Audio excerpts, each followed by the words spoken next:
¿Os acordáis la pregunta que el apóstol Pablo le hace a este grupito pequeño de hermanos? Creo que eran 12. ¿Os acordáis? ¿Alguien os suena? Todo esto está en Hechos capítulo 19, por si os interesa un poquito más conocer la historia, ¿no? Bueno, la pregunta que el apóstol Pablo les hace es, ¿cuándo recibisteis el Espíritu Santo? Interesante la pregunta, ¿verdad? Si yo te la preguntara a ti, ¿tú cuándo recibiste el Espíritu Santo? ¿Tú qué me dirías? Ay, amigo, ¿eh? Como que te da miedo responder, ¿no? Por si acaso te equivocas. Luego no estás muy seguro. Porque si yo te digo, ¿cómo te llamas? Tú no dices, ¿eh? Tú sabes que hay gente que cuando le haces una pregunta, te dicen, ¿eh? Pero es una forma para pensar la respuesta, ¿no?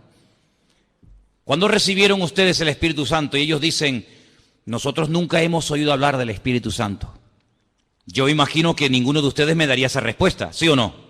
Porque ustedes saben quién es el Espíritu Santo, ¿sí o no? ¿Quién es? Ajá. Entonces Pablo le dice, bueno, si ustedes no saben quién es el Espíritu Santo, ¿ustedes en qué fuisteis bautizados? ¿Cuántos bautismos hay según la Biblia? Uno. Unos dicen que no. 2. ¿Cuántos? 1. Oye, ¿os dais cuenta, Hay 7 bautismos mencionados en el Nuevo Testamento. 7. ¿Me podéis nombrar uno? El bautismo de Juan el Bautista. El bautismo en agua, el que practicaban los discípulos, ¿verdad? Bien. El bautismo del Espíritu Santo. Yo os bautizaré en Espíritu Santo y fuego, dijo el Señor. ¿Qué más? Por un mismo Espíritu fuisteis todos bautizados en un cuerpo. Bueno, no es el tema a tratar, pero para que veáis. Entonces, el apóstol Pablo dice, mira, vamos a hacer una cosa con ustedes. Ustedes fueron bautizados por Juan el Bautista hace 25 años atrás. Ustedes se han quedado anclados en el tiempo. Ustedes no han madurado, no han crecido. Ustedes viven de una experiencia que tuvisteis que fue muy bonita, pero forma parte del pasado hace 25 años. Y el creyente no puede vivir de los recuerdos, de la gloria pasada, sino tiene que vivir en una constante renovación, ¿sí o no? Porque si usted para contar un testimonio o para hablar algo bonito que el Señor hizo en su vida, tiene que recurrir a algo que le pasó hace 25 años, quiere decir que usted hoy no tiene nada que contar. Y sin embargo, el creyente cada día tiene algo que contar, ¿sí o no? Yo puedo contar testimonio de hace 25 años, gloria al Señor, pero también puedo contar testimonio de hoy mismo, porque Dios cada día nos sorprende y cada día, pues oye, tiene algo nuevo para nosotros, porque Él nos quiere llevar, como he dicho 1.000.000 de veces, de gloria en gloria, y de victoria en victoria, y de bendición en bendición, y de triunfo en triunfo, Entonces, vamos a empezar de cero. El apóstol Pablo dice que los bautiza, y a continuación dice la Biblia que comenzaron a hablar en otras lenguas. Ya había pasado en Hechos capítulo 2, y así empezó la iglesia, con un pequeño grupito de 12 personas. Al poco tiempo, apareció por allí un matrimonio que llegaron a ser unos colaboradores tremendos en el ministerio del apóstol Pablo. Yo doy gracias a Dios por los que colaboran, ¿sabes? Gracias a Dios por los que cantan y por los que predican, todo eso está muy bonito, pero gloria a Dios por los que colaboran, amén. Hace falta gente que colabore en las congregaciones. Las congregaciones crecen en la medida del número de colaboradores que tienen, gente que apoya, gente que a lo mejor no predica, que no se ve mucho lo que hacen o lo que dicen, pero ahí están, sustentando, protegiendo, apuntalando la obra del Señor, ¿verdad? Y por allí apareció Priscila y Aquila. Priscila y Aquila, un matrimonio. Oye, ¿será casualidad que haya puesto primero Priscila y luego Aquila? ¿O se equivocó el autor del libro de los Hechos cuando lo puso? ¿No tenía que haber puesto primeramente a Aquila y luego a Priscila? Tú fíjate cómo no hay casualidades, que cuando empieza el primer viaje misionero, el primero, dice que iba Bernabé y Saulo o Pablo. Pero más adelante dice que iba Pablo y Bernabé. Esto tiene una razón de ser. Priscila y Aquila se dedicaban al mismo oficio del apóstol Pablo. Y ahora, si yo les explicara lo que realmente significaba lo que realmente era hacer tiendas de campaña, no tiene nada que ver con lo que la mayoría de las veces nos hemos imaginado. El apóstol Pablo era fabricante de talit y por eso él tenía tanto acceso a las sinagogas de los judíos y por eso era tan bien recibido, ¿verdad? Pero bueno, vamos a dejar eso a un lado. La cuestión está en que tiene a Priscila y Aquila como colaboradores de la iglesia en Éfeso. Al poco tiempo aparece Tíquico. Al poco tiempo se une al equipo ministerial Timoteo. Y mira tú por dónde, ¿sabes quién estaba de miembro en la iglesia de Éfeso? El apóstol Juan. Sí, el que escribió el Apocalipsis, el Evangelio, ahí estaba. ¿Pero con quién estaba? ¿Con quién estaba Juan? No. Tampoco. Estaba con una mujer muy importante. Estaba con María, la madre de Jesús, ¿o no? Porque en la cruz el Señor le dijo, Juan, ahí está tu madre, mujer, ahí está tu hijo. Y Juan se la llevó a su casa. Y la historia secular cuenta que durante muchos años María y Juan, el amado, eran miembros de la iglesia de Éfeso, en la que Pablo estuvo 2 años. El día de la despedida, cuando Pablo dijo, hermanos, mi tiempo aquí se ha terminado, me tengo que ir a otro lugar. El día de la despedida dice que reunió a los ancianos de la iglesia y les dijo, hermanos, sabéis cómo entré y sabéis cómo me voy. No le debo nada a nadie. Sabéis mi trabajo, sabéis lo que he hecho, sabéis lo que hice, pero agárrate lo que dice. Yo sé que el día que yo me vaya, de entre vosotros, no le está hablando a inconversos, no le está hablando a gente que pasaba por la calle y entraron, sino a los ancianos, a los líderes de la obra, les dice, yo sé que el mismo día que yo me vaya se levantarán de entre vosotros lobos rapaces que no perdonarán al rebaño. Increíble. No se habían levantado durante el tiempo de Pablo, porque claro, Pablo los tenía como a raya, ¿no? Pero en cuanto se creara esa especie de vacío, se iban a levantar personas con falsas enseñanzas, con falsas doctrinas, pero Pablo había estado 2 años, hermanos, 2 años predicando de noche y de día, casa por casa, uno por uno, 2 años el mejor predicador de la época, un apóstol de Jesucristo, 2 años enseñando sana doctrina y el día de la despedida dice, yo sé que ustedes van a contaminar la iglesia, porque ustedes son como lobos rapaces que van a esperar que yo me vaya para hacerse con el rebaño. Y entonces, ¿qué es lo que hace Pablo? Le dice a Timoteo, Timoteo, quédate aquí.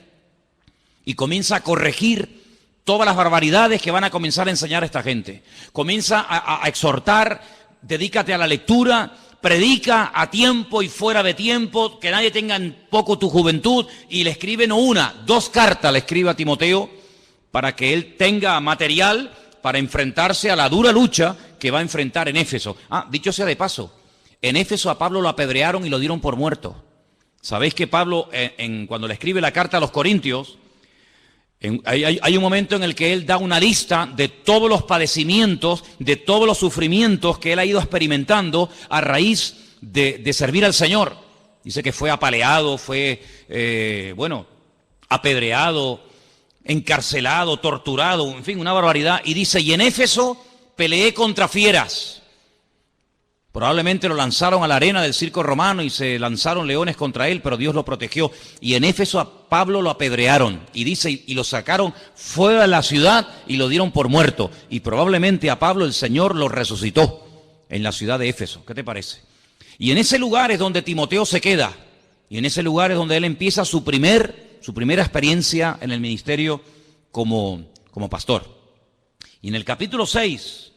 porque Pablo le da muchas instrucciones acerca de cómo tienen que comportarse los supuestos pastores, los diáconos, las mujeres, las solteras, las viudas, etc. En el capítulo 6, yo voy a leer a partir, si queréis, del versículo 3, unas palabras muy interesantes del apóstol que dice así, si alguno enseña otra cosa y no se conforma, si no se sujeta a las sanas palabras de nuestro Señor Jesucristo y a la doctrina que es conforme a la piedad o a la santidad, está envanecido y nada sabe. Delira acerca de cuestiones y de contiendas de palabras, de las cuales nacen envidias, pleitos, blasfemias, malas sospechas, disputas necias de hombres corruptos de entendimiento, privados de la verdad, que toman la piedad como fuente de ganancia. Apártate de los tales. Pero gran ganancia es la piedad acompañada de contentamiento, porque nada hemos traído a este mundo y sin duda nada podremos sacar. Qué gran verdad, ¿eh? Así que teniendo sustento y abrigo, estemos contentos con esto. Qué diferente la filosofía de vida de un cristiano, de un hijo de Dios, a la filosofía del mundo en la actualidad, ¿verdad? Teniendo comida, sustento y abrigo, dice, tenemos que estar contentos, no decir, bueno, vale, no, contentos, no resignados ahí, bueno, contentos, hermano, gozándonos en el Señor.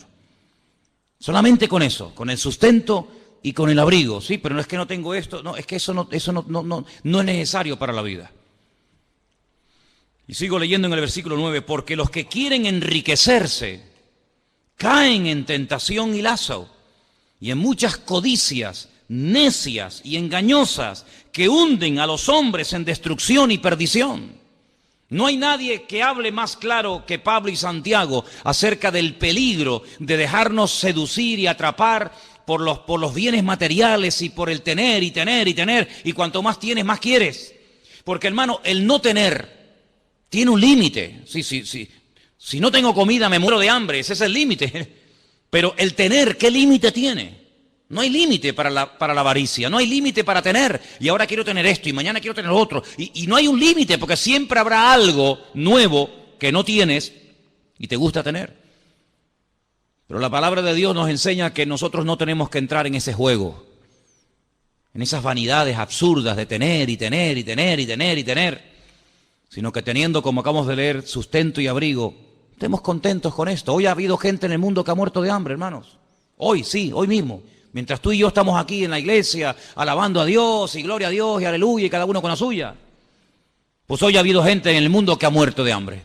¿Qué te parece?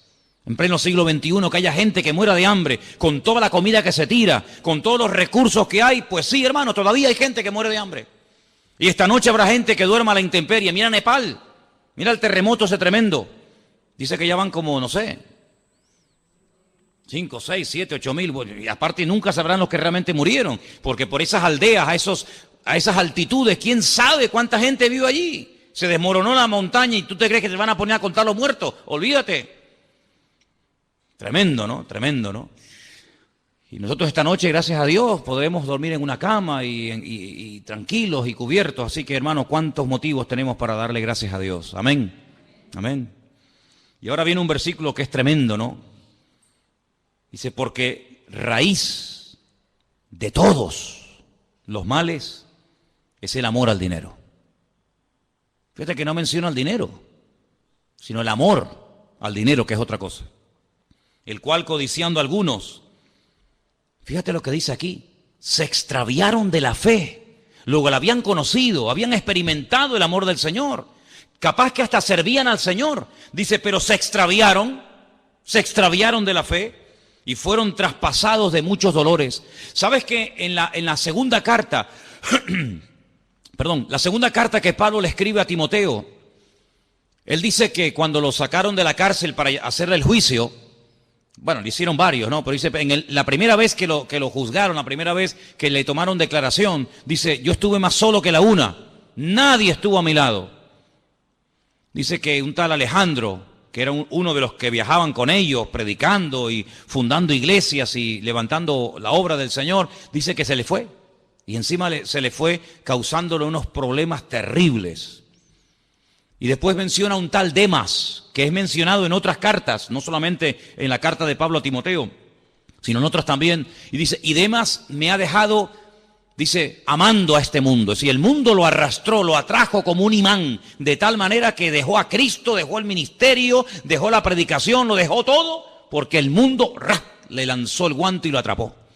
Y este era uno de los que se dedicaba a predicar la palabra, uno de los que viajaba con Pablo. Y con Pablo, dicho sea de paso, no viajaba cualquiera, no viajaba cualquiera. De hecho, Todos conocemos el incidente, ¿verdad?, que hubo en cierta ocasión ya en el primer viaje misionero entre Pablo y Marcos. ¿Sabéis o no? Dice la Biblia que, bueno, llegó un momento en el que Pablo viajaba con Bernabé y Bernabé se llevó a su sobrino, a Juan Marcos, el que después escribiría el primer evangelio que lleva su nombre. Y dice que a la primera de cambio, cuando comenzaron, en fin, las persecuciones, las luchas, en fin, las cosas a ponerse duras y difíciles, Juan Marcos se volvió y los dejó. Y en el segundo viaje misionero, cuando Pablo, en vez de ir por mar, quiere ir por tierra, visitando las iglesias que habían fundado en el primer viaje y aparte yendo a otras latitudes, Bernabé dice, bueno, vamos a llevar otra vez a mi sobrino. Y Pablo dice, esta vez no. ¿Por qué? Porque nos abandonó. Y Bernabé seguramente habrá dicho, bueno, pero vamos a darle una segunda oportunidad. Perdonen la expresión, metió la pata en el primer viaje, se asustó. Era demasiada presión, demasiada responsabilidad. No estaba firme, no era maduro para aguantar esto, pero bueno, vamos a darle una segunda oportunidad. Y Pablo que no, y Bernabé que sí, y Pablo que no, y Bernabé que sí, y Bernabé y Pablo dice, pues mira, yo no puedo trabajar más contigo. Y Pablo dice, pues muy bien, pues vete. Y dice la Biblia que Bernabé cogió a su sobrino, a Marcos, y se fue a la isla de donde él era, a Chipre. Y Pablo dice, bueno, pues yo me voy con Silas.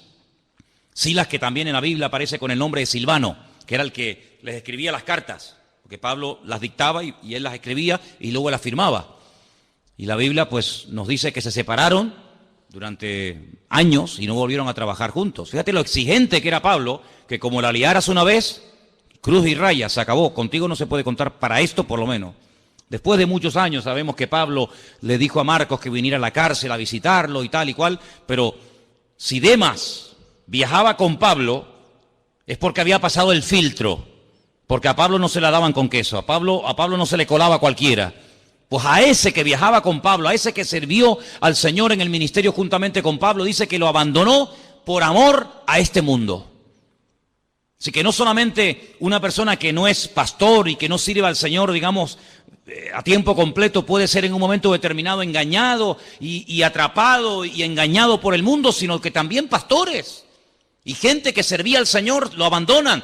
Y tengo que decir lamentablemente que yo he conocido, no muchos, gracias a Dios, no muchos, pero he conocido 3, 4, tal vez 5 pastores que por los negocios hablaron con sus respectivas congregaciones que se iban a dedicar un tiempo a los negocios, iban a ganar dinero y que con ese dinero iban después a financiar la obra y la obra iba a estar mucho mejor y abandonaron el ministerio y nunca más volvieron. Y algunos de ellos me llamaron en su momento para pedirme que mi opinión, qué opinaba yo, y les dije, ni se te ocurra dejar de servir al Señor por los negocios, porque la Biblia dice que ninguno que milita, si ninguno que está en el reino, enrolado en el ejército de Dios, ninguno que milita se enreda en los negocios del mundo. Los pastores no hemos sido llamados para hacer negocios. Déjaselo a las ovejas. Déjaselo a los miembros de la iglesia que se dediquen a esas cosas, pero los pastores no estamos para hacer negocios de ningún tipo. A mí me han propuesto negocios, pastores de aquí de las islas. Oye, mira que hay este negocio que tú puedes ganar mucho dinero y con ese dinero pagas el alquiler de la iglesia y con ese dinero no sé qué. Digo, no se te ocurra nunca más volverme a llamar para ofrecerme tal cosa. Y algunos querían insistir y les tuve que hasta casi decir, mira, si me vuelves a llamar por esto te cuelgo el teléfono. Yo tengo prohibido categóricamente dedicarme al mundo de los negocios, porque yo soy una persona que ha sido llamada exclusivamente para servir al Señor. Yo no voy a dejar de servir al Señor ni de pastorear porque vaya a ganar mucho dinero. Es que yo no estoy en esto por dinero, yo no estoy en esto. Ayer Elena y yo hablamos, nosotros hemos vivido en la península sin ser pastores, como evangelistas itinerantes, viajando por aquí, yendo por allá, sin recibir ni un solo centavo, y hemos vivido por fe, no solamente antes de venir aquí, sino en otras ocasiones. Sabemos lo que es vivir por fe totalmente, totalmente. Sabemos lo que es sentarnos a la mesa con el plato vacío y orar y tocar a la puerta y el Señor suplirnos. Sé lo que es viajar horas y horas. Por eso te decía el otro día, David, que tu testimonio me impactó cuando veías que la gasolina del coche, ¿no? Subió y, hermano, yo venía de Barcelona un día, yo me fui de Galicia, 1200 kilómetros, Pontevedra, Barcelona, prediqué durante una semana y cuando regresé, en esa congregación no me habían dado ni un centavo me habían dado, y volvía con las manos vacías. Y sé lo que es dormir dentro de un coche en una gasolinera, y sé lo que es llevar durante horas y horas y horas la lucecita naranja de la reserva y decir, Dios mío, que no llego, pero contigo sí llego, Dios mío, estírala, y llegar, y sabemos lo que es eso, ¿no? Pero no es una tentación, no debería ser una tentación para una persona que sirva al Señor, tampoco para un cristiano, pero para uno que sirva al Señor menos todavía, no debería ser una tentación el tema económico, porque la Biblia dice, y lo vuelvo a repetir, que el que milita nos enreda en los negocios de esta vida. Y además de eso, hay una amonestación tremenda que hemos leído esta noche, que dice que el amor al dinero es la raíz de todos los males. Por amor al dinero se deja el ministerio, por amor al dinero se deja de venir a la iglesia, por amor al dinero se deja de servir al Señor, por amor al dinero se hacen guerras, se viola, se mata, se asesina, se hacen injusticias, por amor al dinero se hacen barbaridades. Y si no miren el país en el que vivimos, ¿qué es lo que lo ha destruido? El amor al dinero, el amor al dinero. Y ahora le están pidiendo a la pobre gente que lleve su DNI deprisa y corriendo al banco, porque si no te bloquean la cuenta y no sé qué, no sé cuánto. ¿Y por qué no se lo han pedido a todos estos sinvergüenzas ladrones que han robado millones y millones y saben que han robado y no van a devolver ni un centavo? Ese es el mundo en el que vivimos, el amor al dinero, ¿verdad? Y ganan sueldos alucinantes que ni en toda la vida tú y yo vamos a vivir, pero quieren más y más y más. Y yo tengo 1 millón y quiero 5, y tengo 5 y quiero 100 y quiero 100. Miren al yerno del rey. ¿Qué más podía pedir ese muchacho? Casado con la hija del rey de España.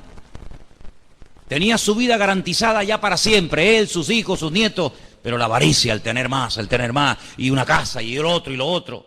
El amor al dinero, dice la Biblia, es la raíz de todos los males. Y nosotros no tenemos que entrar en ese terreno, porque es un terreno tremendamente peligroso. El poder y el dinero corrompen a la persona si no está bien parada, si no está bien arraigada en las cosas del Señor. Mire, el hombre más sabio de la tierra, que fue Salomón, según nos cuenta la Biblia, en el libro de Proverbios, capítulo 30. Proverbios, estamos en el Antiguo Testamento, si queréis yo os lo leo. Versículos 8 y 9, dice unas palabras tremendas. Bueno, se ve que él sabía la teoría, pero luego la práctica le costó un poco llevarla a la práctica, ¿no? Pero bueno, por lo menos la teoría la escribió y la sabía. Proverbios 30, 8 y 9 dice, 2 cosas te he demandado, no me las niegues antes de que muera. Vanidad y palabra mentirosa aparta de mí. No me des pobreza ni riqueza. Son los 2 extremos, ¿no? Manténme del pan necesario, no sea que me sacie y te niegue y diga, ¿quién es Dios? ¿Quién es Dios? O que siendo pobre, hurte y blasfeme el nombre de mi Dios. Ahí la sabiduría le funcionó y él sabía perfectamente que tanto un extremo, la miseria, la pobreza, como la superabundancia, son 2 peligros que terminan matando y destruyendo la vida del hombre. La pregunta que yo les quería hacer esta tarde acerca de este tema es, ¿se puede en la iglesia, o mejor dicho, habla la Biblia del tema del dinero?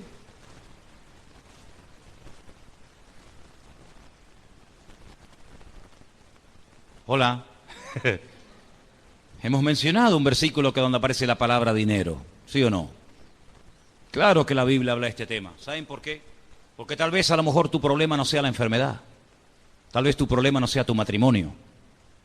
Tal vez tu problema no sean los nervios, o la depresión, o cualquier otra situación de la vida. Pero tarde o temprano el tema económico de alguna manera u otra nos va a afectar a todos, ¿sí o no? A todos nos va a afectar. Porque vivimos en un mundo donde hay un sistema creado por el hombre. Y en ese mundo vivimos, aunque no somos de este mundo, estamos de paso, pero por vivir en este mundo, cuando llega final de mes, tenemos que pagar, los que tengan casa en propiedad, su hipoteca, los que vivimos de alquiler, nuestro alquiler.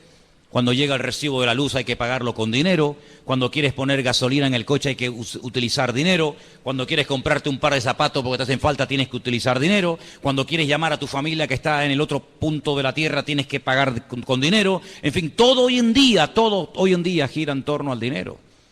Y con el dinero se pueden hacer muchas cosas buenas, claro que sí. Con el dinero se pueden abrir iglesias, se pueden comprar Biblias, se puede comprar cosas para ayudar a la gente. Habéis visto en la pantalla, habéis visto lo que se hizo en su día. Gracias al Señor, con el dinero que entraba, se pudo comprar un terreno donde hoy en día hay niños huérfanos, ¿verdad? Que si no fuera por la ayuda que reciben, estarían por las calles tirados como perros, muertos de hambre, o sabe Dios qué, ¿verdad? Con el dinero se pueden hacer maravillas, pero también se pueden hacer auténticas barbaridades. Auténticas barbaridades. Fíjate tú, hermano, que el día que el Señor Jesucristo resucitó y los fariseos y los escribas y los sumos sacerdotes sabían que había resucitado, porque ellos sabían perfectamente que el testimonio de la guardia romana era un testimonio fidedigno. Ellos sabían perfectamente que la resurrección se había producido, pero no querían aceptarla. No querían decir, oye, nos hemos equivocado, hemos matado al Mesías y al final era quien él dijo que era, el Mesías, y ha resucitado. Bueno, vamos a pedirle al Señor perdón. No. Inventaron un rollo, inventaron una historia y le ofrecieron a los soldados romanos dinero para que dijeran, si os preguntan, ¿qué pasó? ¿Qué pasó con el cuerpo de Jesús? ¿Resucitó? ¿No resucitó? ¿Qué fue? Dice que los sobornaron, les dieron dinero para que le dijeran a la gente, no, es que nos quedamos dormidos. Fíjate, 16 soldados romanos nos quedamos dormidos. Vinieron de noche sus discípulos, pasaron por encima de nosotros, rodaron la piedra, antes cortaron el sello romano, sacaron al muerto fuera y no nos hemos enterado.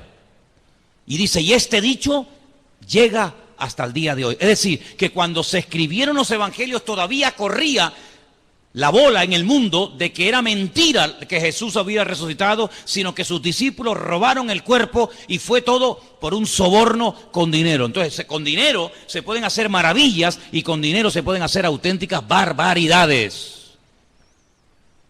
Porque el dinero es un instrumento, es un buen siervo, pero es muy mal amo, es tremendamente cruel. Si lo usas, será una bendición. Si te usa, te destruirá.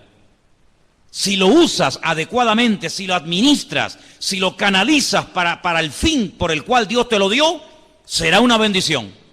De hecho, el martes en la clase de discipulado pusimos en una pizarra las listas, las 2 listas que hay en el Nuevo Testamento de lo que llamamos los dones del Espíritu Santo, que están en Romanos capítulo 12 y Primera de Corintios capítulo 12, y uno de los dones es el don de repartir.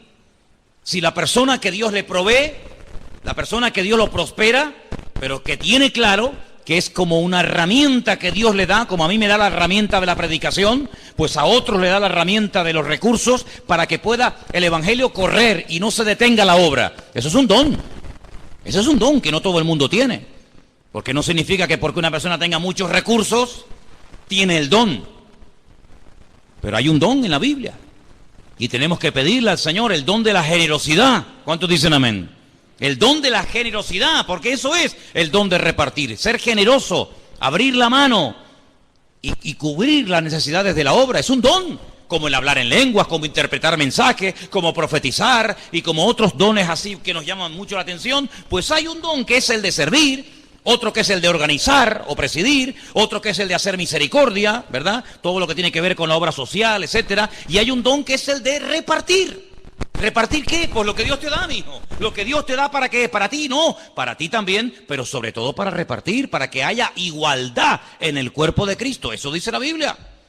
Eso es lo que dice la palabra de Dios. Por lo tanto, el dinero como instrumento es muy poderoso. Tú imagínate que tuviéramos ahora 100.000 euros, 200.000 euros, por ejemplo, en la cuenta de la iglesia. Yo mañana mismo me voy a alquilar un local. ¿Dónde? Me voy a alquilar una Candelaria, que no hay iglesia, me voy a La Laguna, que no hay iglesia. La Laguna, 200.000 habitantes. Ciudad universitaria, donde hay miles y miles de jóvenes, incluso que vienen de otras islas. Pues yo me voy mañana con el equipito de sonido que nos regalaron, con las sillas que nos regalaron, y me alquilo un local en La Laguna y pongo fuera iglesia, vida nueva, tal, culto, martes y sábado por la tarde. Aquí, jueves y domingo por la tarde. Y en Candelaria, lunes y viernes. Y predico todos los días, yo no tengo problema en eso, a mí me encanta eso. Sí, pero vete a alquilar un local en Candelaria. Te van a pedir 2 meses, el mes de no sé qué, el mes de fianza. Si tuviéramos recursos, madre mía, y nos iríamos a otras islas. Y le pagaríamos la universidad a algún hermano de la iglesia. Por ejemplo, tenemos el caso, perdone si no nombro a otro, pero es el primero que me viene a la cabeza. Esta chica, ¿cómo se llama? Leana. No le dieron la beca y tuvo que dejar sus estudios universitarios.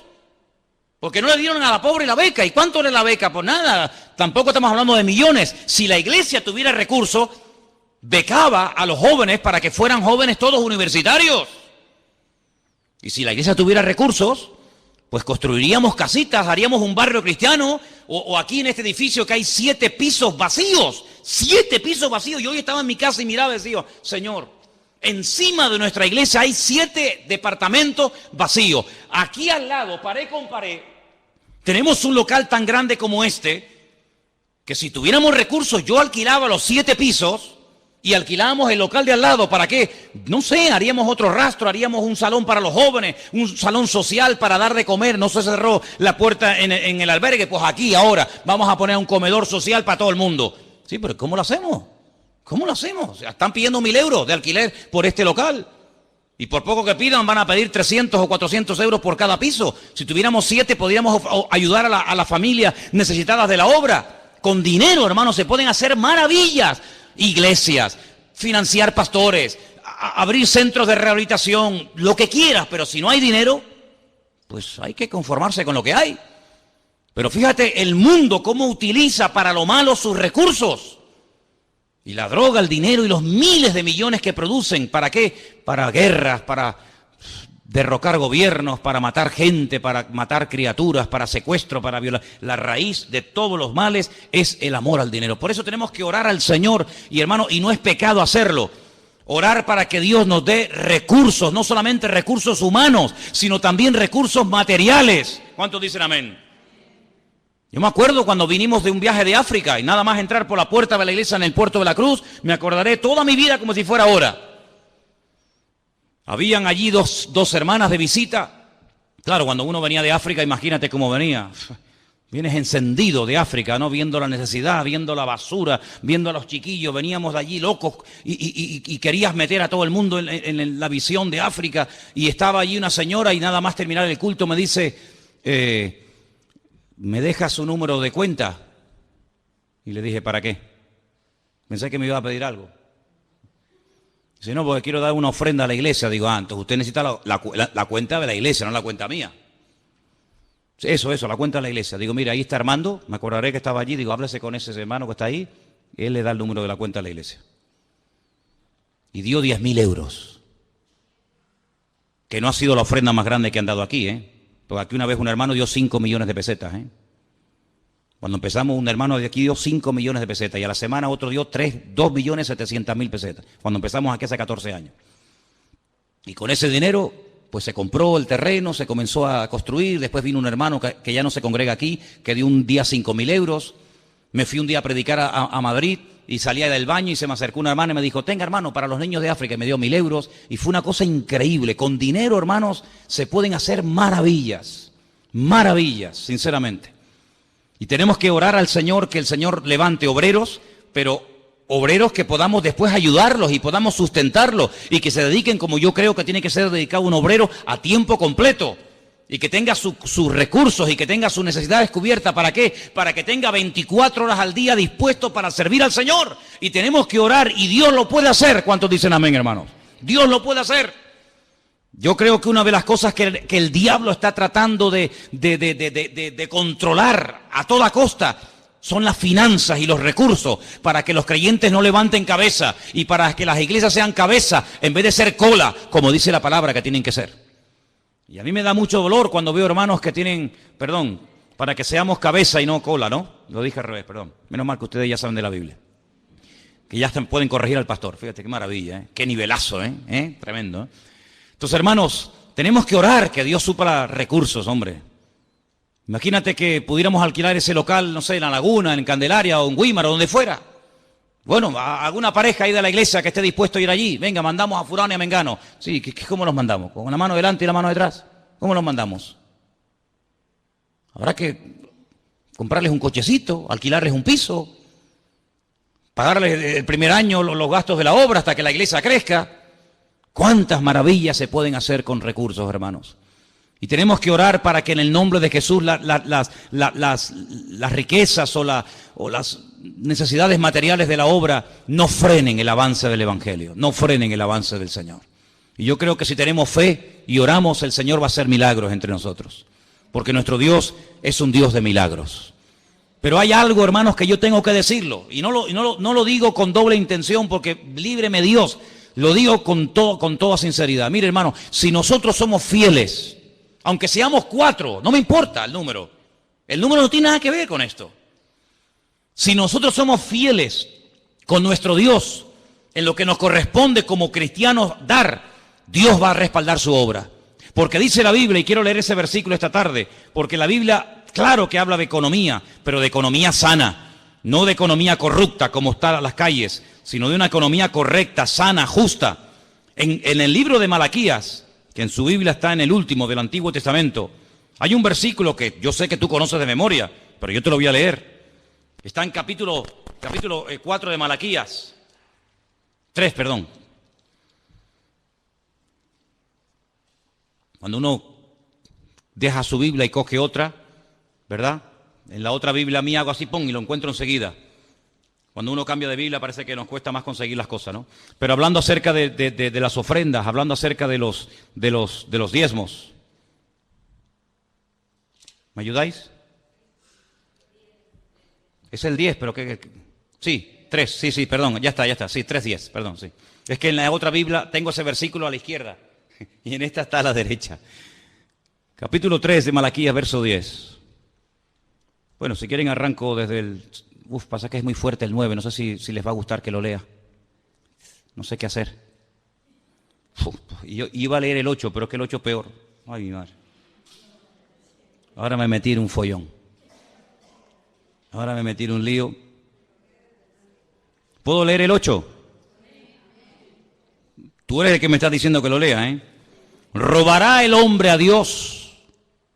Y tú dices, ¿cómo va a robar un hombre a Dios? ¿Se puede robar a Dios? Bueno, vamos a seguir leyendo. Vosotros me habéis robado. Y dijisteis, ¿en qué? ¿En qué te hemos robado a ti? Y dice el Señor, en vuestros diezmos y en vuestras ofrendas. Yo te dije que el versículo era muy fuerte, ¿eh? Yo te dije que el versículo era tremendo. ¿Me dejáis leer el 9? Bueno. Malditos sois con maldición, porque vosotros, toda la nación, me habéis robado. Claro, tú lees esto y tú dices, madre mía, qué tremendo, ¿no? Así que esta gente, si lees el contexto, sembraban, apenas cosechaban, todo les iba mal, estaban bajo maldición, según hemos leído, porque Dios les dice en el versículo 8, me habéis robado en esto y en esto, y las consecuencias las estáis sufriendo, así de claro. La pregunta es, ¿hay solución? ¿Hay remedio? Siempre hay solución, hermano, siempre hay remedio, siempre. Cuando el Señor apunta con su dedo y señala en una dirección hacia algo que estamos haciendo mal, no lo hace para condenarnos, sino lo hace para decirnos, oye, pero si quieres, puedes salir de este callejón sin salida. Sí, estáis mal, estáis bajo maldición, lo habéis hecho fatal, pero la solución la da en el verso 10, que era el que yo en un principio quería leer, pero te leí el 8 y el 9 porque tú me diste permiso para leerlo. Traed todos los diezmos al alfolí. ¿Sabéis lo que era el alfolí? Porque si leo una palabra y no la entendéis, ¿para qué sigo? El alfolí era una caja, un cajón grande, con una especie de ranura, como una hucha gigante, ¿vale? Traer todos los diezmos al cajón, traer todos los diezmos a la hucha. Por eso, dicho sea de paso, sabéis que hay muchas huchas que tienen forma de cerdo. Es un cerdito con una rajita arriba, ¿sí? ¿Y por qué tienen forma de cerdo? Porque los que daban el diezmo eran los judíos. Las naciones paganas no pagaban el diezmo, pero los judíos daban el diezmo. ¿Y cómo llamaban a los judíos? Cerdos. Y era un insulto. De ahí vienen las huchas con forma de cerdito. Traed los diezmos al alfolí, haya alimento en mi casa, y ahora dice algo tremendo, que no lo dice sobre otro tema, pero sí sobre este. Probadme ahora en esto. Si no, os abriré las ventanas de los cielos, derramaré sobre vosotros bendición hasta que sobreabunde. Además, verso 11, reprenderé también por vosotros al devorador, y no destruirá el